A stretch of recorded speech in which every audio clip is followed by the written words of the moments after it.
My name is Ethan Carter.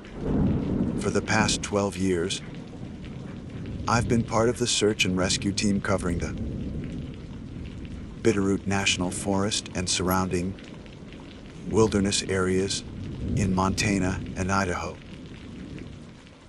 It's rugged country, beautiful, unforgiving, and vast enough to swallow people whole without a trace. Most of the time, when we get a call, it's straightforward. A hiker underestimated the weather, twisted an ankle miles from the trailhead, or got turned around chasing a photo op. We find them, patch them up, get them out. Sometimes, tragically, we're recovering remains. It's grim work, but necessary. You develop a certain professional detachment, a way of compartmentalizing the fear and the sorrow you encounter. You have to, or the job eats you alive.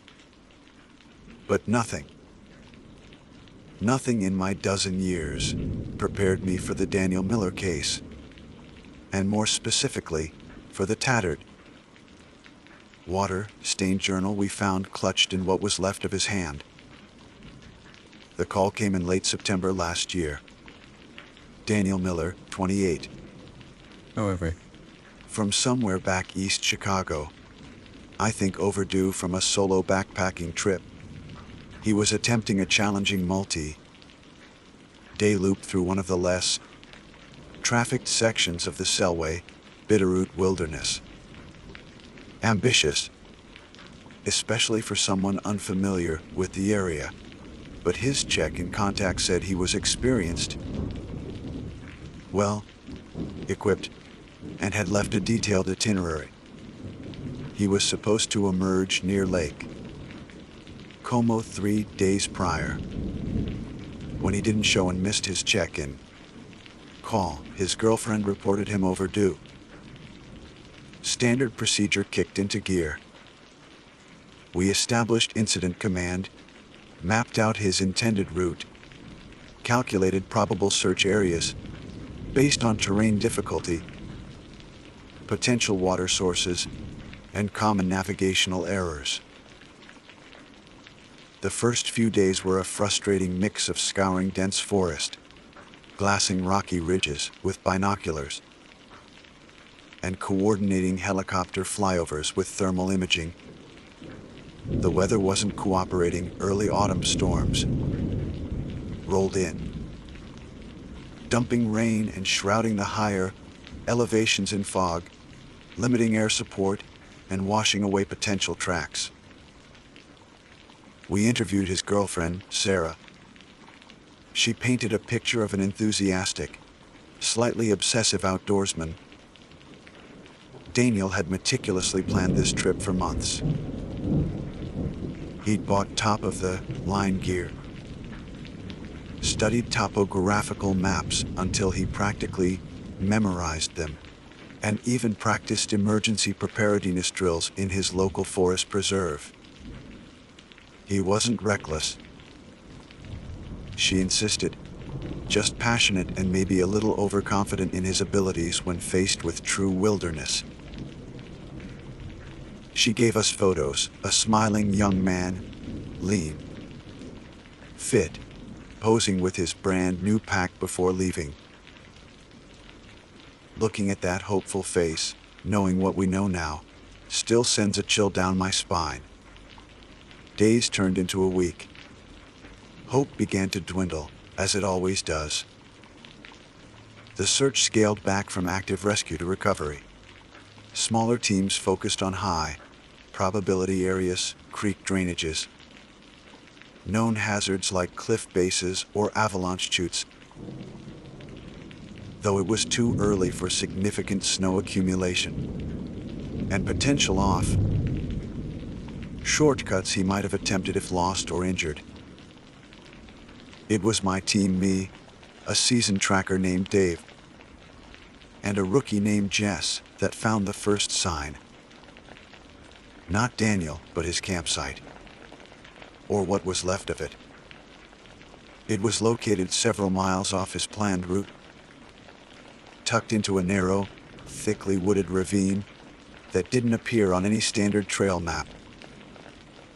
Finding it was almost accidental. Dave spotted a short of brightly colored fabric, ripstop nylon, likely from a tent or pack cover, snagged on a thorny bush near the ravine's edge. The sight itself was deeply unsettling. His tent, a high-quality backpacking model, was shredded, not torn by wind or collapsed under rain, but ripped apart with a violence that suggested something deliberate, almost frantic. Claw marks. Maybe, but they looked odd. Too deep. Too widely spaced for a bear, not quite right for a cougar. Tent poles were snapped like twigs.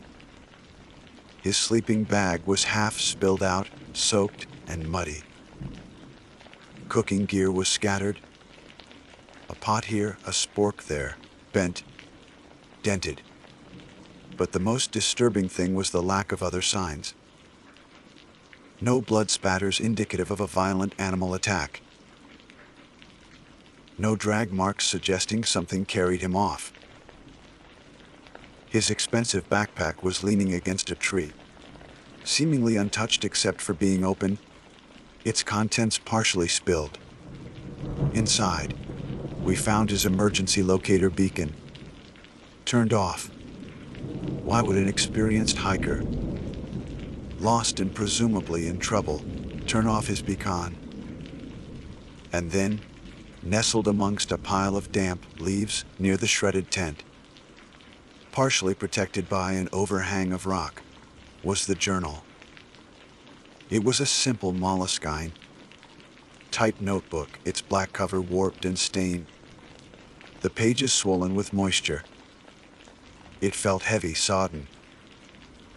Tied around it with a piece of frayed twine was a small, smooth river stone, almost like a makeshift paperweight. Back at base camp, under the harsh glare of portable lights, we carefully dried the journal page by page, using low heat.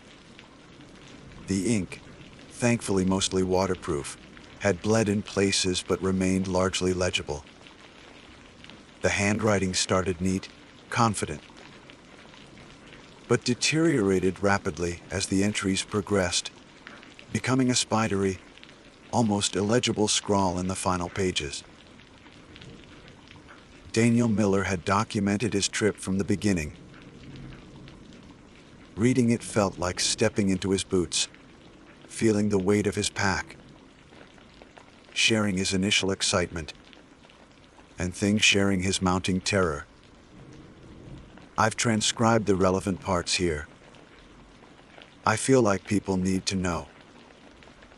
Maybe someone else has seen something similar. Maybe I'm just trying to make sense of something that defies explanation. Whatever the reason, this story needs to be told. Journal entry day 1. The handwriting is neat, almost calligraphic. The date aligns with his departure. Bitterroot, at last. Stepped onto the trailhead exactly on she 800 hours. Air is crisp, smells like pine and damp earth. Sky is brilliant blue. Perfect hiking weather. Wood pack feels good, maybe a touch heavy, but balanced. Years of planning, months of saving, finally paying off. This is the solo trip I've always dreamed of. True wilderness. No crowds, no noise, just me and the mountain. Route plan feels solid. Aiming for Beaver Creek Overlook by nightfall. Roughly 12 miles. Moderate elevation gain. Confidence is high. Let the adventure begin. There are sketches of wildflowers in the margins. Detailed notes on his pace and water consumption. Everything seems perfectly normal, exactly what you'd expect from a meticulous hiker. Journal entering. A day 2, and handwriting still neat. Date correct. Made camp last night right on schedule. Beaver Creek Overlook was stunning. Watched the sunset paint the peaks orange and purple. Slept like a log, though I thought I heard something moving around outside the tent. Late at night. Probably just a deer or elk. Happens all the time. Started early today, aiming for Twin Lakes Pass. Tougher climb. The trail is definitely less maintained in this section. Lots of blowdown to navigate. Scenery remains breathtaking. Feeling strong. Filtered water at Snowslide Creek, coldest, purest water I've ever tasted. Saw some moose tracks near the marshy area below the pass. Big ones. Haven't seen another soul since yesterday morning. Exactly what I wanted. The solitude is incredible, almost deafening. It's like the whole world is holding its breath. On track for Twin Lakes by late afternoon. More sketches, notes on calorie intake, observations about geology. Still reads like a standard trip log. Journal entry day 3. The handwriting is slightly less neat here. A bit rushed. Date correct. Okay, this is strange. Reached the area where Twin Lakes should be yesterday afternoon. Except they aren't there. I mean, topography matches the map perfectly, the cirque, the surrounding ridges, the elevation. But where the lakes are marked, there's just a dry, rocky basin, filled with oddly smooth, gray stones. Not even a trickle of water. Checked the map again and again. Checked my GPS coordinates. Everything says I'm in the right place. Maybe they're seasonal. But the map shows them as permanent, sizable lakes. Significant landmarks. How could they just not be here? Camped in the basin last night. Felt incredibly exposed. And the silence, it wasn't peaceful anymore. It felt heavy, watchful. Couldn't shake the feeling of being observed. Had trouble sleeping. Kept hearing things. Not animal sounds, more like whispers, rhythmic clicking. Hard to describe. Probably just the wind funneling through the rocks. Playing tricks on my ears after 2 days alone. But it was unnerving. And the dryness, my throat feels like sandpaper, even though I've been drinking plenty. Decided to push on this morning, stick to the route. Maybe the map is outdated, or there was a geological shift. Doesn't make sense. The weirdest parting. Found small cairns, piles of stones leading away from my intended trail, towards a section of dense, old-growth forest not marked on any map. They looked deliberately placed. I ignored them obviously. Stick to the plan, but it felt odd. Like an invitation. Progress is slower today. The terrain is rougher than expected, and I feel disoriented, which is unlike me. Keep having to double-check my compass and map. Felt like I was walking in circles for an hour this morning, even though the compass bearing was steady. Shook it off. Just tired. Probably dehydrated despite my intake. Need to reach Crag Lake by tonight. Water source is critical now. The tone shift is subtle but palpable. The first real cracks appear in his confidence. The missing lakes are the first major anomaly. Journal entry 4. Handwriting noticeably messy. Some words are crossed out, smudged. Date is correct, but the time notes seem erratic. Lost. Completely, terrifyingly lost. Crag Lake isn't where it should be either. Or, I'm nowhere near where I think I am. Spent all yesterday trying to orient myself. Compass needle swings erratically near certain rock formations. GPS signal is non-existent, even on the ridges where I should have clear sky access. The map feels useless, like the landscape itself is rearranging around me. Followed a creek downstream, hoping it would lead somewhere familiar. But it just petered out into a boggy marsh that stank of decay. Doubled back. Everything looks the same. Dense trees, moss covered rocks. Oppressive silence broken only by that damned clicking sound. It's louder now. Sometimes it sounds like it's right behind me. Sometimes far off, echoing. And the whisper's definitely not the wind. It sounds like multiple voices just on the edge of hearing, speaking in a language I don't understand. Camped last night in a small clearing. Built a large fire, more for comfort than warmth. Didn't sleep. Every shadow seemed to move. Saw shapes. Dark. Tall figures flitting between the trees at the edge of the firelight. Tried to rationalize it. Exhaustion, paranoia, tricks of the light. But it felt real. Found more cairns this morning, leading deeper into the untracked woods. They're different now. The stones are darker, almost black, and arranged in unsettling patterns. Spirals mostly. Felt a strong urge not to follow them, but also a pull. Like they were markers. And the smell. There's a weird smell in the air sometimes. Coppery, like old blood, mixed with something sickly sweet. Like overripe fruit left to rot. It comes and goes. Rationing food now. Water is a serious concern. Found a small seep yesterday, but it tasted metallic. Filtered it anyway. Need to keep moving. Try to find a recognizable landmark. But which way? Everything feels wrong. Think I saw someone. Mid-afternoon. Just a flash of movement high up on the ridge to my left. Couldn't make out details. Shouted, waved my arms. No response.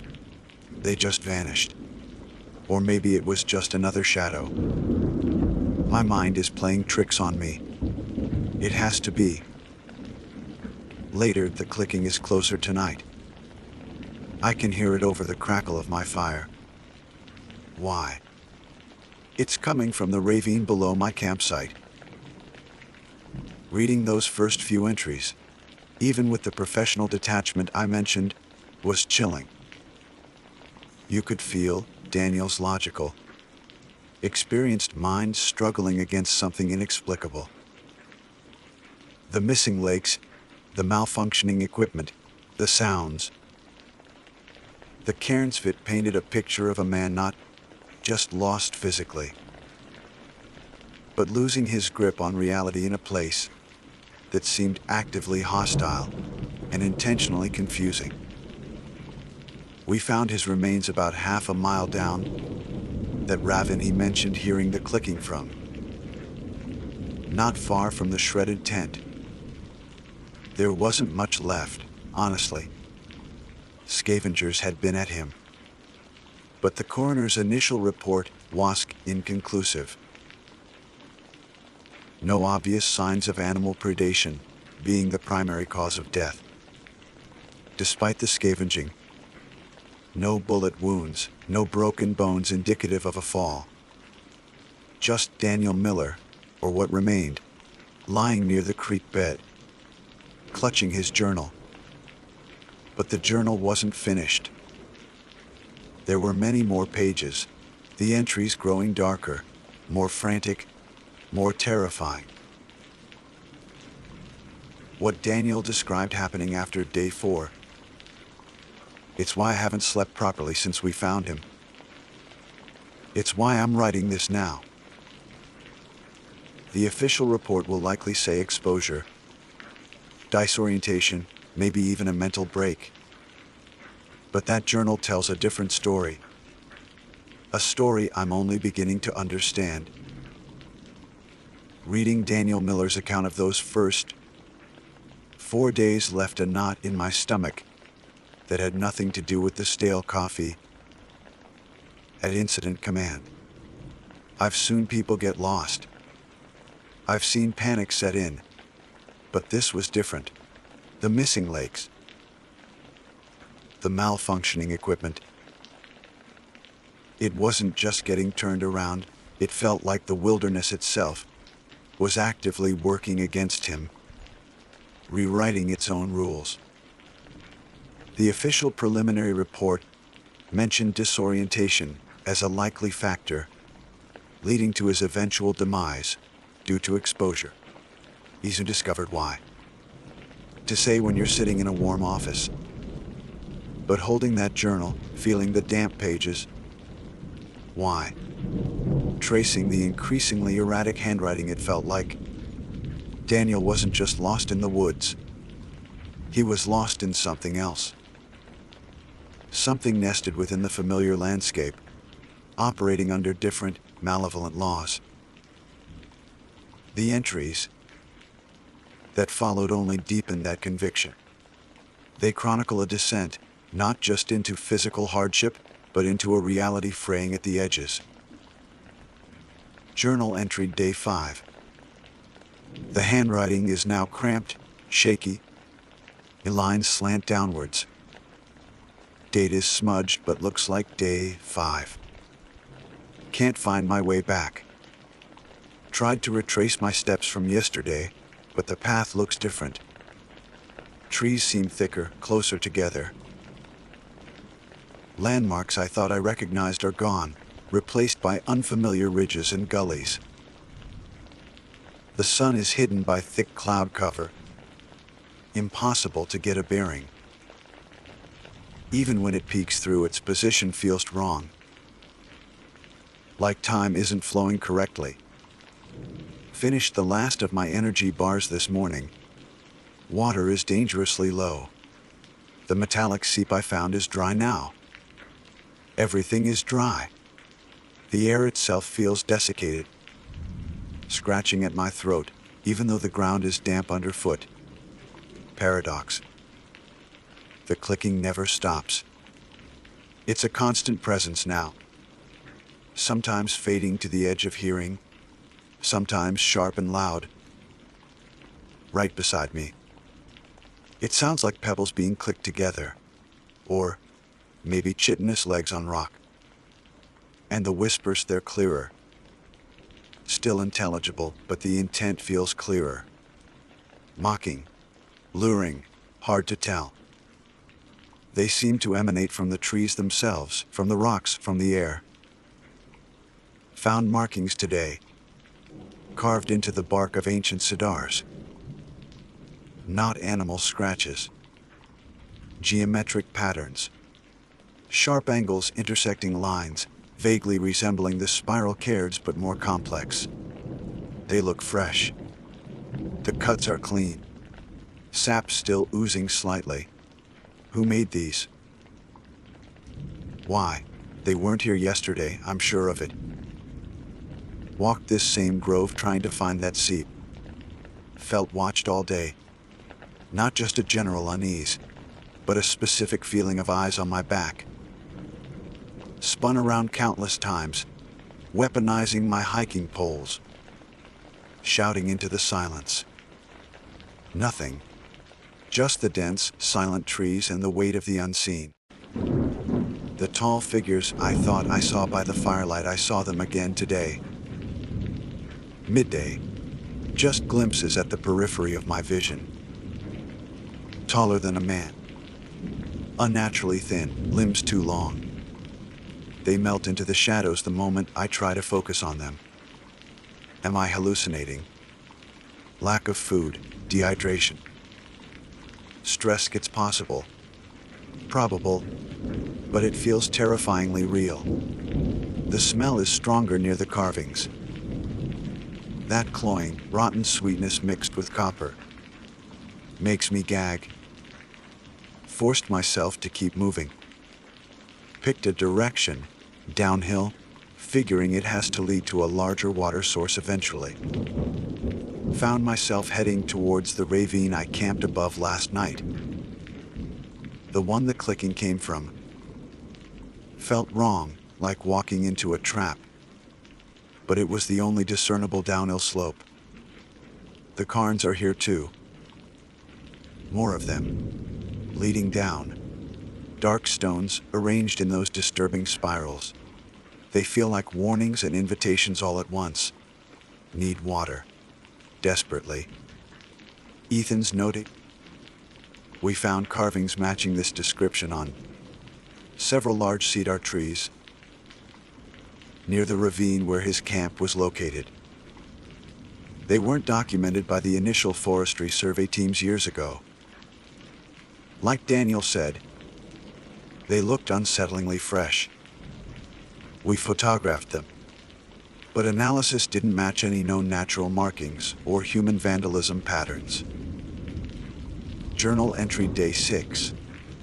Handwriting is now extremely difficult to read. Large, looping letters interspersed with tight, cramped script. Sentences fragment. Obvious signs of dehydration and extreme stress. Water. Found water. Bottom of the ravine. Small creek, barely moving. Tastes like mud and metal, but it's wet. Drank until I felt sick. Filter is struggling. Hope it's safe.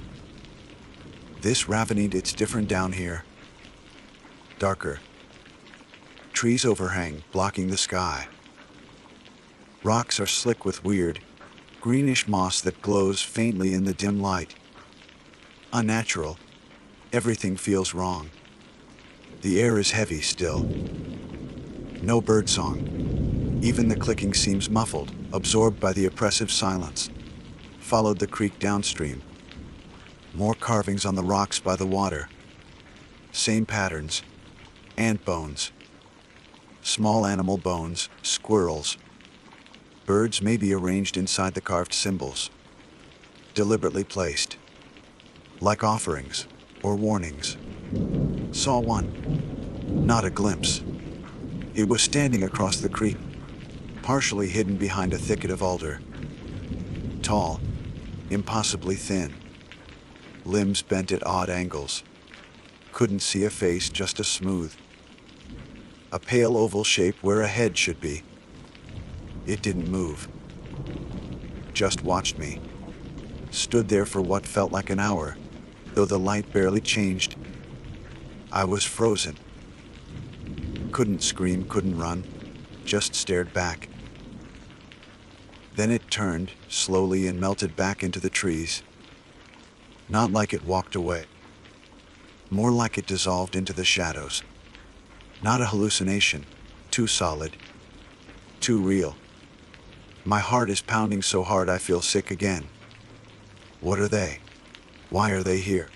What do they want? The whispers are constant down here, inside my head now. Sounds like names. Places. Can't make them out. Feels like pressure building behind my eyes. Keep finding the cairns. Leading deeper into the narrowest part of the ravine, where the creek seems to disappear underground. I know I shouldn't follow. Every instinct screams run, climb out of here, get back to sunlight. But I'm too weak to climb now. And the thirst already coming back. And part of me wants to know. Needs to know. What is this place? What's at the end of this path? Is this the way out? Or the way in? Feeling dizzy. Time feels slippery. Was it morning when I saw it? Or afternoon? The dim light never changes down here. Ethan's noting. The description of the ravine matches where we found Daniel. The greenish, faintly phosphorescent moss is real. Our biologist couldn't immediately identify the species. Said it was highly unusual for this region and altitude. We also found several small animal skeletons arranged near, carved symbols on rocks along the creek bed, just as he described. It looked ritualistic. Journal entry, Day 7. The writing devolves into a near-illegible scrawl. Words crash into each other. Ink is blotted, smeared with dirt or possibly blood. There are frantic sketches in the margins, spirals, tall stick figures with elongated limbs, angular symbols. End of the path.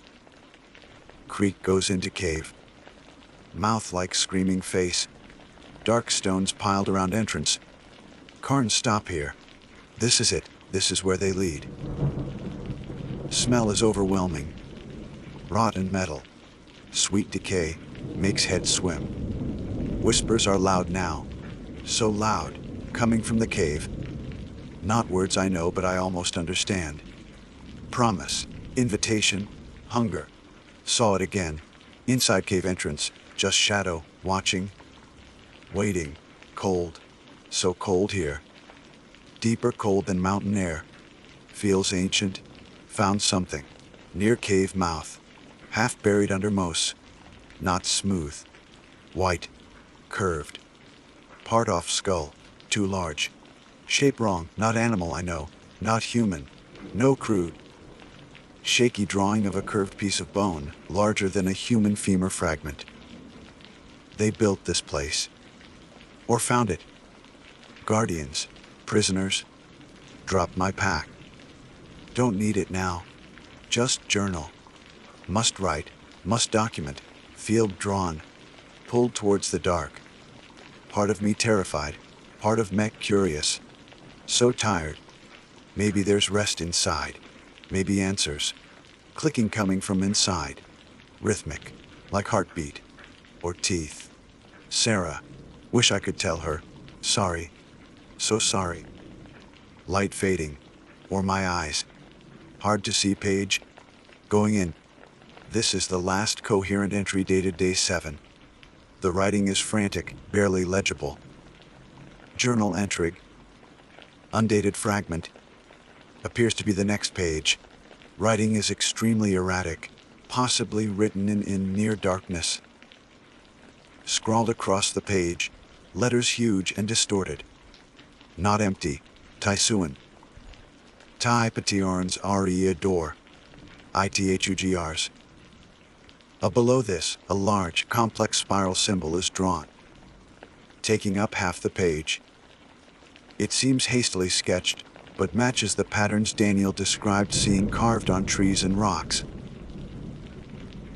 Journal entry.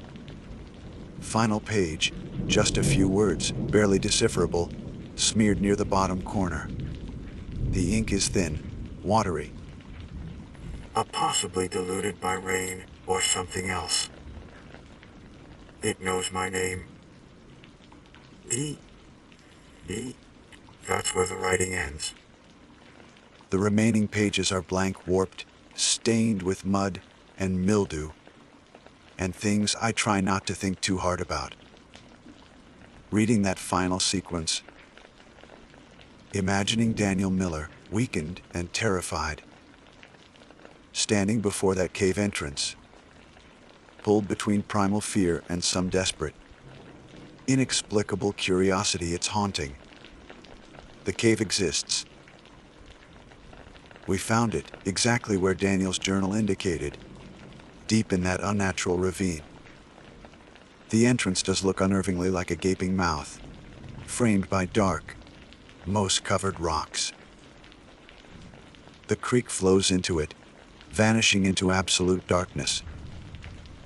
We documented the entrance, the strange carvings around it, the disturbing bone fragment Daniel drew, which forensics later confirmed was unidentifiable, belonging to known North American species. Standard procedure would be to explore the cave system as part of the recovery effort, searching for Daniel's remains. But something stopped us. Standing there, feeling the palpable cold radiating from the entrance, hearing the echo, dripping water that sounded disturbingly like that clicking Daniel described, seeing the sheer wrongness of the place. Even Dave, the most stoic tracker I know, looked spooked. We flagged the entrance, took extensive photos, GPS coordinates, samples of the moss, and the bone fragment. But we didn't go in. Officially. It was deemed too hazardous without specialized caving equipment and geological assessment due to potential instability and unknown depths. Unofficially. None of us wanted to cross that threshold. It felt like a violation, like stepping into a place humans weren't meant to be. It felt like tempting whatever Daniel had encountered. The bone fragment, the carvings, the moss, they were logged as anomalous findings, filed away in evidence lockers. Daniel Miller's death was officially attributed to exposure and dehydration, likely exacerbated by disorientation. The shredded tent and scattered campsite were explained away as possible bear activity post-mortem, even though it didn't quite fit. The journal was considered the unfortunate record of a man losing his mind under duress. But I know what I read. I know what we saw. Daniel Miller didn't just get lost. He found something. Or maybe it found him. And the most terrifying part, I don't think it's contained to that ravine. Discovered why. Those patterns he saw, the ones he called a door, I think I've seen them somewhere else since then. The Daniel Miller recovery operation officially closed a week after we brought him. What was left of him out of that ravine? Reports were filed. Gear was cleaned and stowed, and the team debriefing focused clinically on procedural effectiveness and logistical challenges. The strange carvings, the glowing moss, the unidentified bone fragment, they were documented, tagged, and filed away as anomalous findings, requiring further specialist analysis that, realistically, might never happen to budget constraints and caseload priorities. The cave was noted as a geological hazard. Daniel's journal was sealed as personal effects, eventually returned to his grieving girlfriend, Sarah, though I made sure to keep my transcribed copy and the photos I'd taken of every page. Case closed. That's what the paperwork said. But for me, and I suspect for Dave and Jess too, though we didn't talk about it much, it wasn't closed at all. There was a palpable sense of disquiet that lingered long after the official case files were shut. We'd all seen things in the wilderness, faced dangers, recovered victims of accidents and animal attack. But the Miller site felt fundamentally different. It wasn't just a place where someone died. It felt like a place wrongfully occupied, like we had stumbled onto the edge of territory belonging to something ancient and inimical to human life. The silence of that ravine, the unnatural cold near the cave mouth, we soon discovered why. The sheer malevolence suggested by the shredded tent and the carefully arranged bones, it settled deep in my bones. A chill that had nothing to do with the mountain air. Sleep offered little respite. For weeks my dreams were haunted by images from the journal. Why? By the feeling of being watched by unseen eyes among the trees. By the imagined sound of that incessant clicking echoing in the dark. I'd wake up in a cold sweat. The final words, "it nodes," My name echoing in my mind. I found myself compulsively checking the locks on my doors and windows, something I hadn't done since I first moved out here. The comfortable solitude of my own cabin, nestled in the woods miles from town, suddenly felt less secure, more isolating. I tried to dismiss it as a stress reaction, PTSD from a particularly disturbing recovery. But the feeling persisted. We soon discovered why. Fueled by the memory of Daniel's words and the physical evidence we'd encountered, I kept looking at the photos of the carvings, those complex spirals and angular patterns. They felt significant, purposeful, like more than just random scratchings. Like Daniel wrote, they felt like a door or maybe a keyhole. Then, about 2 months after the Miller case closed, I saw it. The pattern. Not on a tree or a rock, but spray painted crudely on the wall of a derelict gas station on the outskirts of Missoula. It wasn't identical to the carvings in the ravine, but the core elements, the intersecting lines, the sharp angles, the disturbing spiral motif, were unmistakably the same. My blood ran cold. Seeing it there, scrawled in ugly orange paint amidst mundane graffiti tags, felt like a violation, a leakage. Like finding a rare, venomous snake slithering across your kitchen floor. Who would paint that? And why there? Was it just a coincidence? Some local kid copying something they'd seen somewhere without understanding it? Or was it a sign? A marker like the cairns Daniel followed?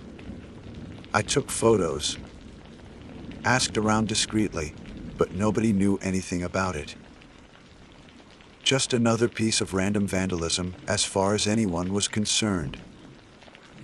But for me, it was the catalyst. It shattered the fragile compartmentalization I'd tried to build. The patterns weren't confined to that cursed ravine in the Bitterroot. They were out here, which meant it might be out here too. I started digging. Quietly, in my off hours, using my own computer, not the SAR network resources. I told myself I was just trying to understand what happened to Daniel, to give his death some context beyond exposure. But I knew it was more than that. I felt compelled, almost obsessed, like Daniel himself, following the cairns. I started with local history and folklore. Montana and Idaho have their share of strange tales. Phantom lights, elusive cryptids like Bigfoot, areas known for disappearances. I cross-referenced old newspaper archives, police cold case files, focusing on missing person reports, specifically within or near the Bitterroot and Selway wilderness areas over the past century. The sheer number of people who have vanished without a trace in these mountains is staggering. 100. Often officially attributed to getting lost, accidents, animal attacks, or foul play, but many cases had lingering question marks. Experienced individuals vanishing from well-marked trails. Searches finding no tracks. Belongings discovered miles off any logical route, sometimes with unsettling details, noted but dismissed in final reports. I searched online forums dedicated to hiking mysteries, unexplained disappearances, and high strangeness. Threads discussing people feeling watched, experiencing inexplicable disorientation or time distortion, hearing strange noises, clicking, whispering, humming sounds were surprisingly common motifs. Most were anecdotal, easily dismissed as imagination or misinterpretation. But the consistency across different accounts, separated by years and miles, began to feel significant. Then I started searching specifically for the patterns. Using image recognition tools on the photos, I took the carvings and the graffiti, referencing with databases of symbols, archaeological markings, even occult sigils, mostly dead ends. But then, deep within a digitized university archive of anthropological field notes from the 1930s, I found a reference. An anthropologist studying Salish Kuatnai oral traditions had recorded a story, dismissed by him as a fragmentary superstition, about certain wrong places deep in the mountains, places where the veil between worlds was thin. The notes mentioned elders warning against following strange stone markers or entering caves from which cold air flowed. Most chillingly, the anthropologist had sketched a symbol described in these warnings, a protective ward, supposedly. It wasn't identical to Daniel's patterns, but it shared that same angular, unsettling geometry.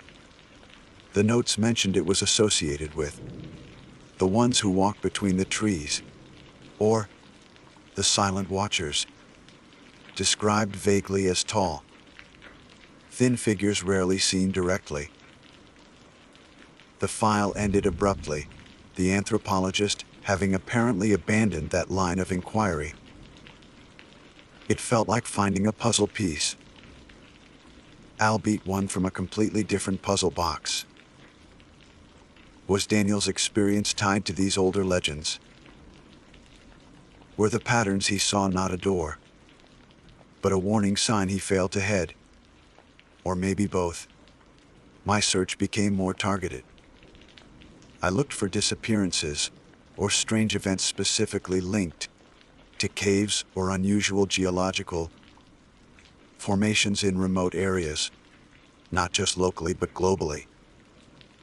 The internet is a vast, dark forest of information and misinformation, but patterns emerge if you look long enough. Stories from the Appalachians, the Urals, the Andes hikers vanishing, cavers experiencing impossible phenomena, accounts of non-human entities seen near cave entrances. And sometimes, tantalizingly, mentions of strange symbols or feelings of being watched. I found a blog post, obscure and poorly written, by someone claiming to be part of a small, informal group investigating what they called liminal geography, places where reality felt thin or overlapped with something else. They referenced several cases, including a notorious string of hiker disappearances in a national park in Germany, and mentioned encountering similar geometric symbols carved into rocks near a cave system there. The post was years old, the blog inactive, contact links dead. Another dead end, but it reinforced the idea that this wasn't isolated. Then came the connection that truly solidified my obsession. I was rereading my transcription of Daniel's journal, focusing on the last fragmented entries. The Pactaren's area door. What did he mean? A metaphorical door? A psychological one? Or something literal? On a hunch, I searched for news reports related to Daniel Miller before he went missing. Standard stuff, mostly local Chicago articles about his upcoming dream hike. But buried in the comments section of one article, posted anonymously, about a month after Daniel disappeared, but before we found his body or the journal, was a single, cryptic sentence. He shouldn't have looked for the Selway spiral. Some doors don't open from this side. The Selway spiral. I'd never heard that term. It wasn't in any official park literature, maps, or historical records I'd accessed. I searched the phrase. Almost nothing. A few hits on deep web forums discussing esoteric landmarks, full of conspiracy theories and vague claims. But one hit stood out, a link to a scanned page from a privately published, out-of-print book from the 1970s titled Forgotten Pathways, A Wanderer's Guide to Montana's Hidden Places. Finding a copy took weeks of trawling online used booksellers.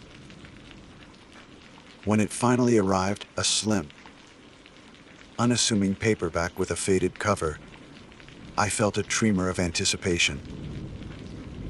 The book was a bizarre mix of genuine backcountry route descriptions, local legends, and highly speculative ramblings about ley lines and hidden history. And there it was, a short chapter titled The Whispering Ravine and the Selway Spiral.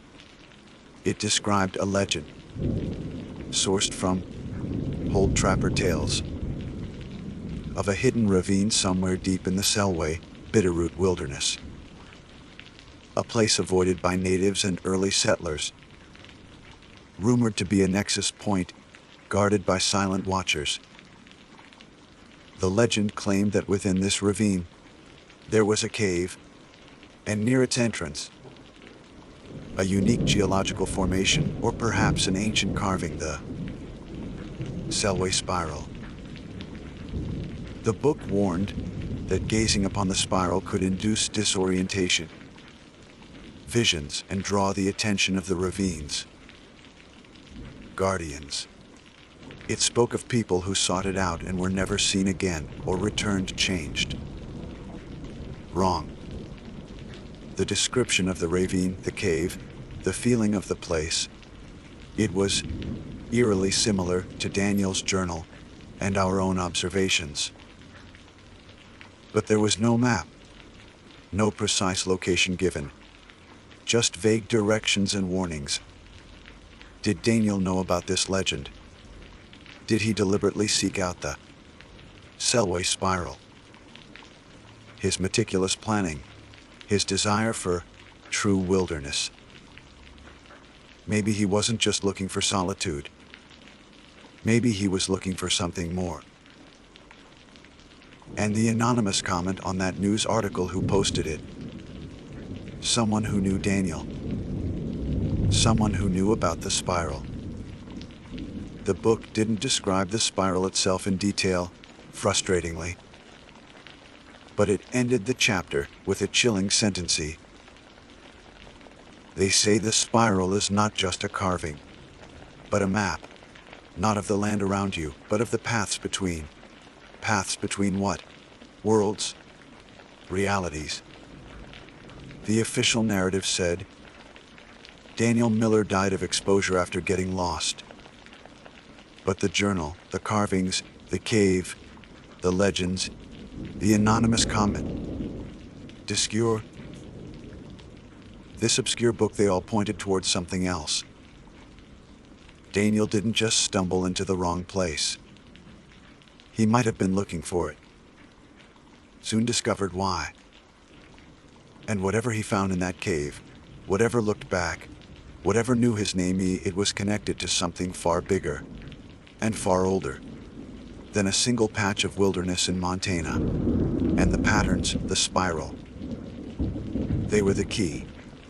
The faded paperback of Forgotten Pathways felt heavy in my hands, heavier than its slim weight suggested. The legend of the Whispering Ravine, the Selway Spiral. The Silent Watchers, it resonated too closely with Daniel Miller's final, terrified entries. Coupled with the graffiti I'd seen, the implication was chilling. Whatever Daniel had encountered wasn't just a localized anomaly contained within that lost corner of the Bitterroot. It was part of something larger, something with patterns that could manifest even here in the mundane world. The thought that those symbols, that door as Daniel called it, could appear spray painted on a gas station wall felt profoundly wrong. I couldn't ignore it any longer. The official report felt like a lie, a deliberate sanding down of rough, terrifying edges to fit a comfortable narrative. Daniel hadn't just died. He'd been consumed by something we refused to acknowledge. And if that something could reach beyond the wilderness, wasn't there a responsibility to understand it? To know what we were actually dealing with? The questions gnawed at Meg. What was the Selway spiral? What was inside that cave? What really happened to Daniel Miller after he wrote those final words? There was only one way to find out. I had to go back. Not as part of an official SAR team this time, constrained by procedure and plausible deniability, but alone. My preparation was different from any SAR mission I'd undertaken. Standard survival gear, yes, pack, shelter, food, water filter, first aid, but also things specific to Daniel's account and the legends. I packed multiple light sources, high-powered LED headlamps, backup flashlights, even chemical glow sticks. 2 compasses, checked and double-checked away from any potential magnetic interference. A satellite messenger, fully charged, with check-in protocols arranged with a trusted friend who thought I was just doing some solo backcountry mapping. Audio recording devices, a digital voice recorder, and my phone, set to record ambient sound. And tucked into my chest pocket, a laminated printout of the protective symbol, sketched in that, anthropologist's notes from the 1930s. Maybe it was superstition, but after everything I'd read, I wasn't taking chances.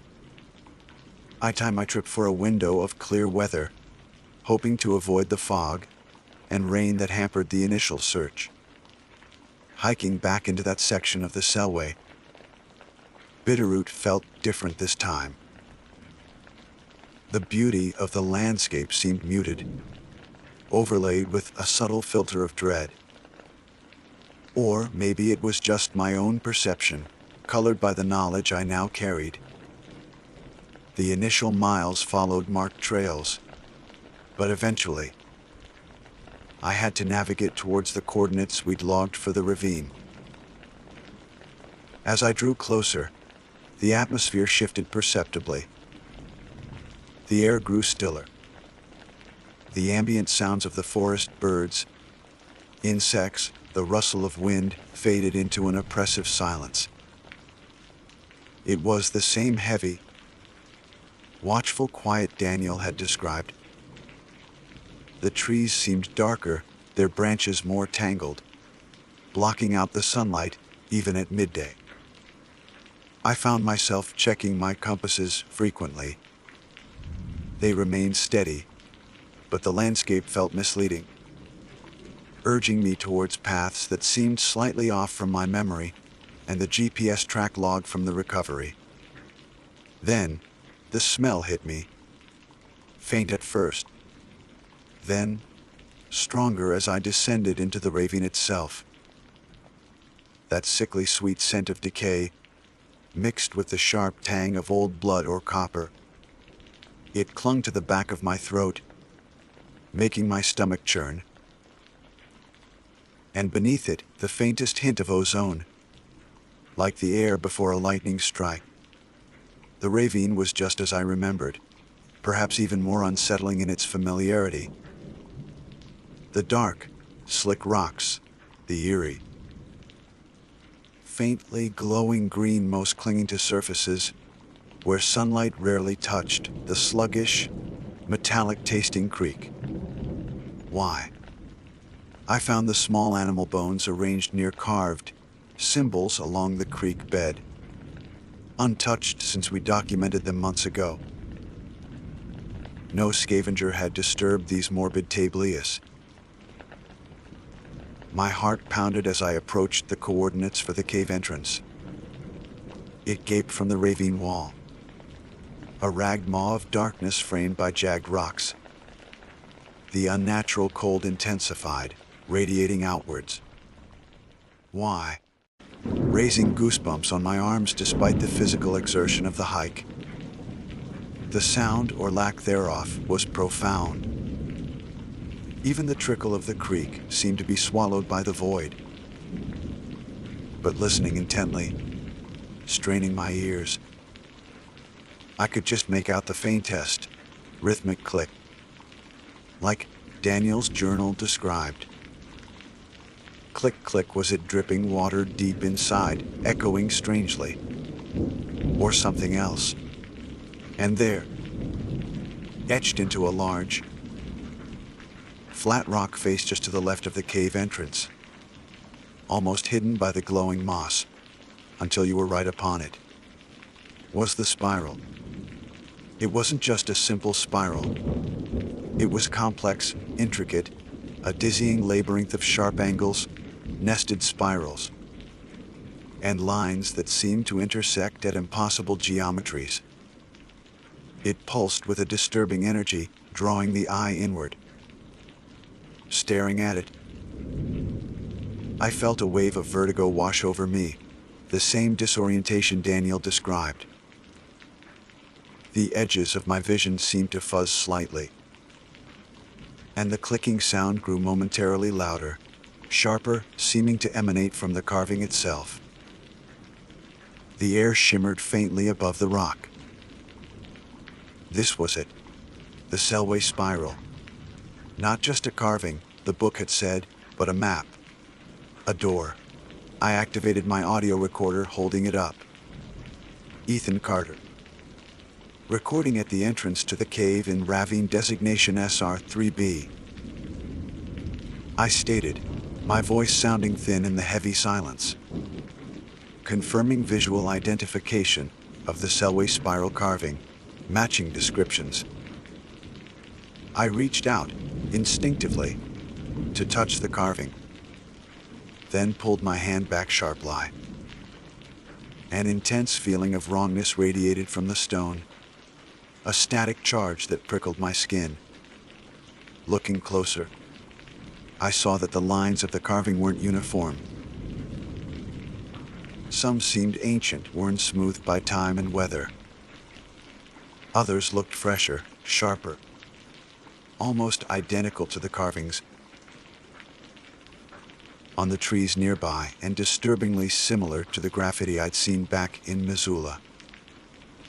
As if the spiral wasn't static, but something that was periodically updated or reinforced. The whispers started then. Faint, insidious, just at the edge of my hearing, like strands of smoke curling around my thoughts. Not words, not yet, but sibilant sounds that seemed to promise what? Knowledge, escape, power. They resonated with a primal part of the brain, bypassing logic and targeting raw desire and fear. I took a deep breath, gripping the laminated protective symbol in my pocket like a talisman. Daniel's last coherent word was, going in. Did I have the nerve? Could I step across that threshold into the absolute darkness, into the source of the clicking, the whispers, the cold? As I hesitated, peering into the impenetrable blackness of the cave mouth, my headlamp beam catching only dancing dust motes, something shifted within the darkness. A flicker of movement, deeper inside than my light could reach. My blood turned to ice. Was it one of them, the tall, thin figures Daniel saw? I held my breath, straining to see. Another flicker, and then a sound. Not the clicking, not the whispers, but a low, guttural scraping noise, like stone dragging on stone, echoing from deep within the cave. It was answered by a series of sharp, rapid clicks from another direction inside. Communication. Terror warred with the burning need to know. I took one step towards the entrance, then another. The cold intensified dramatically. Biting through my layers of clothing, the smell grew overpowering. The whispers swirled, coalescing, almost forming words I couldn't or didn't want to understand. Suddenly, my satellite messenger, clipped to my pack strap, beeped loudly, the preset alarm for my check-in time. The sudden, mundane sound shattered the oppressive tension. In that instant of broken concentration, I saw it. Not a tall figure. Not this time. Just inside the cave mouth, where the darkness was absolute, 2 points of faint, pale light flickered into existence. Eyes. No, not eyes. They were too low to the ground, too widely spaced. They glowed with a dead, phosphorescent light, like the moss on the rocks, but brighter. And they were looking at me. The scraping sound came again, closer this time. And the clicking intensified, becoming a deafening, chattering roar that filled my ears. The whispers resolved into a single, piercing mental command: GTOT. It wasn't a suggestion. It was raw. Primal terror injected directly into my nervous system. Every instinct screamed danger, violation, imminent destruction. I didn't think, I reacted. I stumbled backwards, tripping over a loose rock, scrambling away from the cave mouth. Away from those pale, dead lights and the overwhelming psychic pressure. I didn't stop running until I was halfway up the side of the ravine, gasping for breath, heart hammering against my ribs. I looked back down. The cave entrance was just a dark slash in the distance. The lights were gone. The sounds had faded back to the oppressive silence, broken only by own ragged breathing. I didn't go back down. I climbed out of the ravine, forcing my way through the undergrowth, not stopping until I reached the more familiar, sun-dappled forest miles away, where the birds sang and the air smelled only of pine and earth. I made it back. I have the audio recording, though listening back is disturbing. You can hear the clicking, the whispers, faintly, like static, the scraping sound, and my own terrified breathing. You can hear the satellite messenger beep and think nothing coherent. Just the sounds of my panicked retreat. The protective symbol. It feels warm, strangely, even now. Maybe it helped. Maybe I was just lucky. I don't know what's in that cave. I don't know what the Selway spiral truly unlocks or maps. I don't know what the pale lights were, or what the clicking and scraping sounds meant. But I know it's real. Daniel Miller didn't imagine it. He walked through a door he shouldn't have, into a place not meant for humans. Guarded by entities that hunger or protect or simply are, in a way we can't comprehend. The official story remains unchanged. My personal logs from this unauthorized trip remain private. Who would believe them? Sharing the audio, the story, might just paint me as unstable, like they assumed Daniel was. Worse, it might draw attention, the wrong kind of attention, to that place. Some doors are best left unopened. But I'm writing this now, putting it out there anonymously, like that comment on the news article, because the patterns are spreading. Last week, I saw it again. Not graffiti this time. Etched faintly, almost invisibly, into the dusty window of a coffee shop downtown. The Selway spiral. It wasn't there the day before. They say the spiral is a map of the paths between. Maybe those paths don't just lead out from places like the Whispering Ravine. Maybe they also lead in. And maybe something, alerted by Daniel, or by me, is looking for new doorways. Be careful where you hike. Be careful what patterns you notice in the periphery. Be careful what doors you test. Some things, once seen, see you back. And they know your name.